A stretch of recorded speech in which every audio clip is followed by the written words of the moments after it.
Well, in any event, that pleasant staff sergeant did give me the contact number for yet another RCMP media relations person. I reached out to her immediately and she got back to me saying she had passed along my request to someone else in media relations, but whoever that is, I don't know and I have yet to hear back. And I think my questions are pretty simple, folks. Namely, 1, do you know which department of government signed off on the foreign police operating on Canadian soil? 2, do you know the addresses of the other 2 stations? 3, there are human rights groups voicing concerns about coercive tactics being used by the Chinese police here to convince citizens to return to China. Are you concerned about this as well? And finally, 4, what actual powers do the Chinese police have when they are policing on Canadian soil? I think these are questions that could be answered in 10 minutes, but alas, the RCMP is moving at the speed of a federal bureaucrat on this file. And if their goal is to just ignore us and hope this goes away, trust me, dear viewers, the Mounties will not achieve that goal. In any event, you had plenty to say about Chinese cops operating on Canadian territory. Dag Nabbit writes, sorry to tell you guys, but Trudeau sold us out to the CPP. You know, I totally agree, Dag Nabbit, and before Blackface McGroper even became Prime Minister, he proved your thesis when he stated at an event in Toronto that he has admiration in his heart for the basic dictatorship of China in terms of getting things done.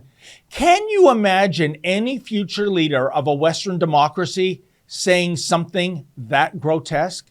Nevertheless, is it any wonder Chinese police are active in Canada?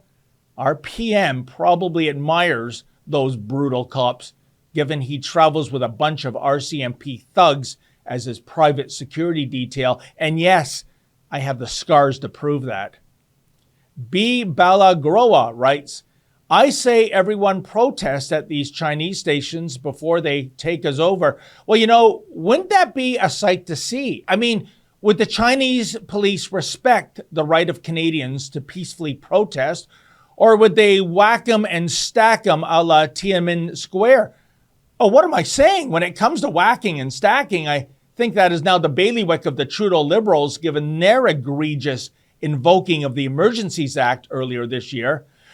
Birds of a feather, I suppose. Doc Alton, 17, writes, truly inspiring work. You all are doing Rebel News. As an American viewer, I have truly been blown away by Canadian media personnel planting their feet and forcing the truth to the surface. You all have one American down here who will defend y'all's integrity and deserved respect from spiteful mouths. Thank you, neighbors. Well, that is so kind of you to reach out to us in such a fashion. Thank you.